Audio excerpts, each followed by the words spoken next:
Vamos a pasar ese examen.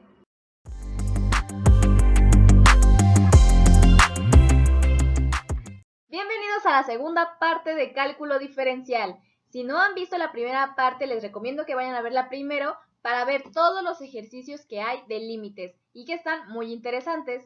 Este ejercicio es el último que trae límites y nos piden calcular este límite. Es un límite al infinito, pero lo primero que vamos a observar, hay que ser muy cuidadosos, y es que todo lo que está en el numerador lo podemos factorizar, porque son tres términos, uno al cuadrado, uno con coseno y un independiente que es el 2. Y si nos damos cuenta podemos factorizarlo fácilmente porque hay dos números que multiplicados nos dan 2 y que sumados nos dan 3. Y esos números son menos 2 y menos 1. Por lo tanto, esta es la factorización en el numerador. Y el denominador pues se queda igual, coseno de 1 entre x menos 1. Ya que factorizamos nos damos cuenta que este factor con este factor son iguales, por lo tanto se van a cancelar, se hacen 1.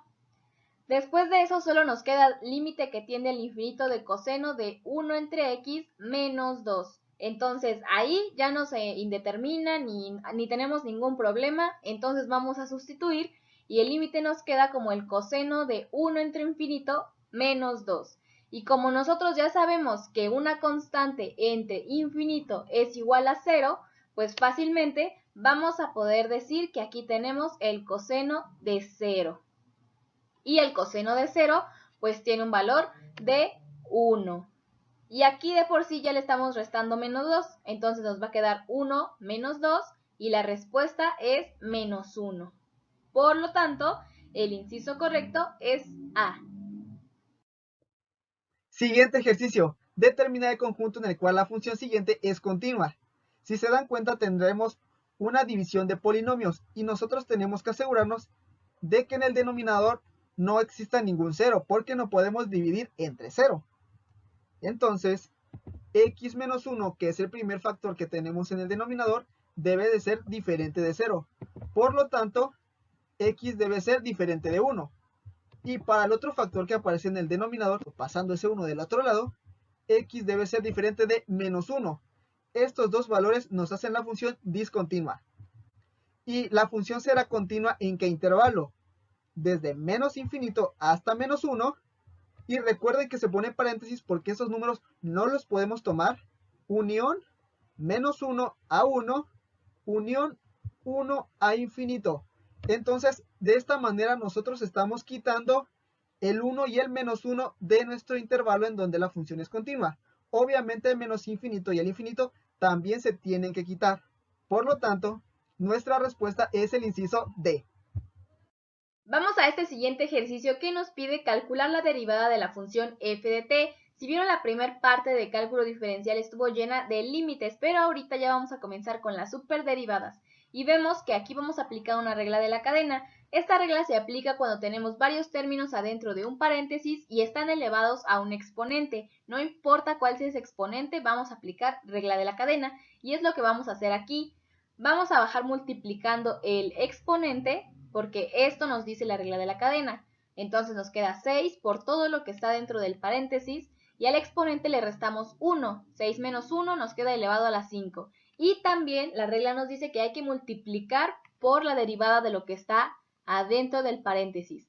Entonces la derivada de 1 entre t por propiedad de exponentes vamos a poder subir la t al numerador pero con un exponente negativo. Entonces nos quedaría t a la menos 1. Y la derivada de eso, pues simplemente bajamos este exponente multiplicando, aquí menos 1, y al exponente le restamos 1, menos 1, t a la menos 2, y nos queda este término.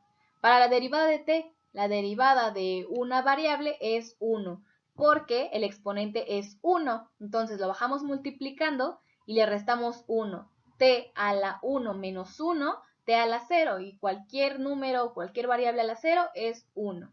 Entonces ya nos quedó la derivada de esta manera. Y ya solo hay que acomodarla un poco para que nos quede igual que en las respuestas, porque casi nunca dejamos las variables que tienen exponentes negativas.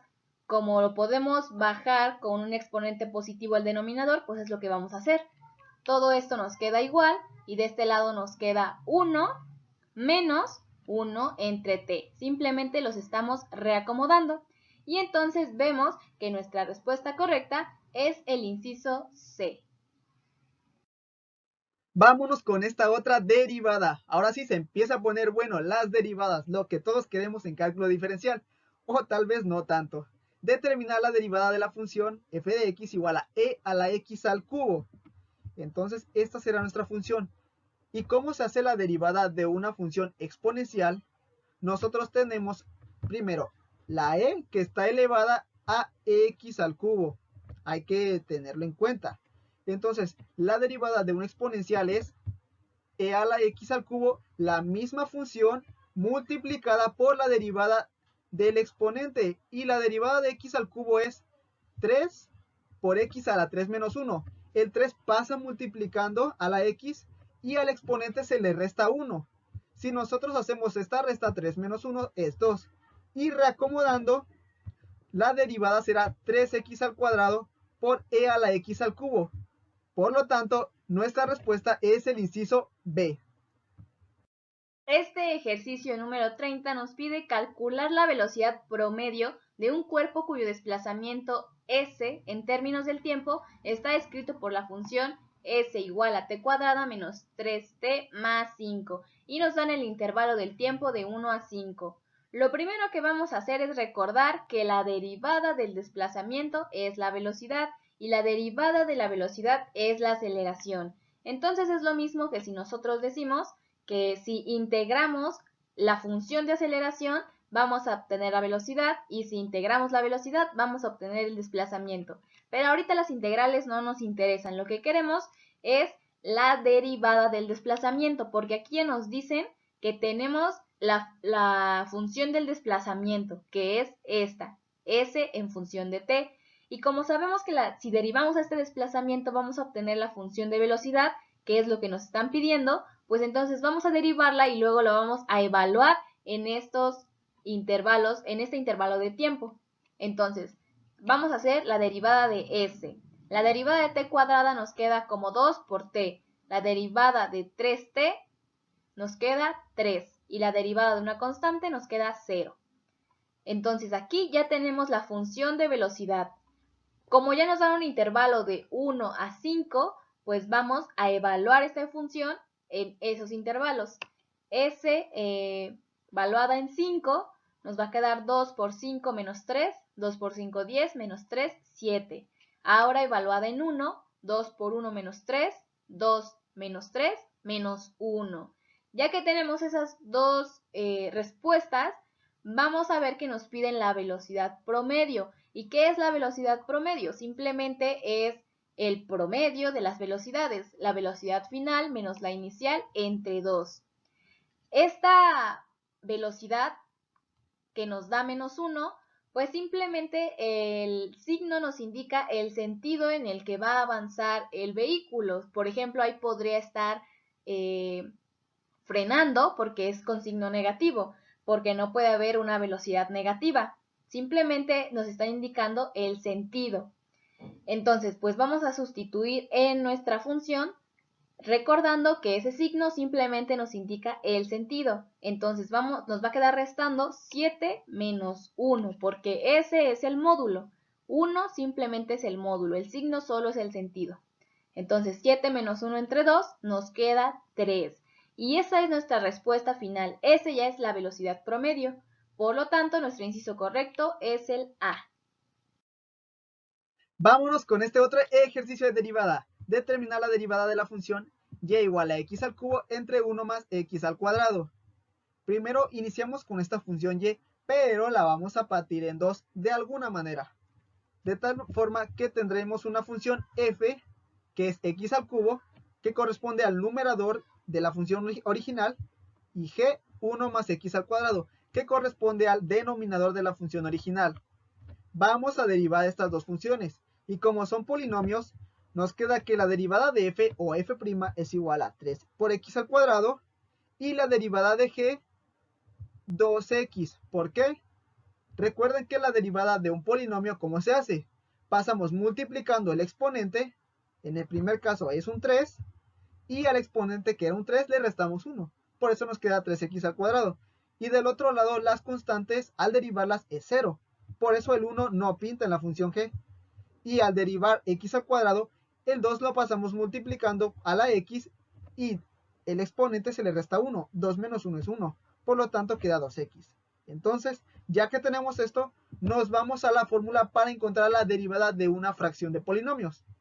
Y es la derivada de la función f por g menos f por la derivada de la función g entre la función g al cuadrado. Sustituyendo los valores que tenemos ahí, tenemos que y' es esto. Ya hemos sustituido y ¿qué vamos a hacer? Pues simplificar, eliminar esos paréntesis.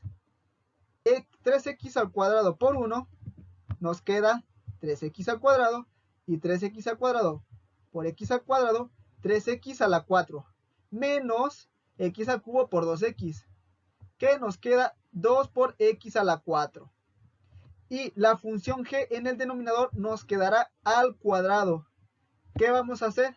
Pues vemos que tenemos aquí dos términos con el mismo exponente, x a la 4, y nos queda que y o la derivada de y es 3 por x al cuadrado más x a la 4 entre 1 más x al cuadrado.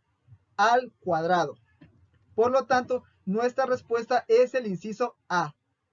Y hasta aquí este video. Espero que les haya gustado, que hayan entendido. Vayan a ver el siguiente video de diferencial. Después vamos a continuar también con cálculo integral.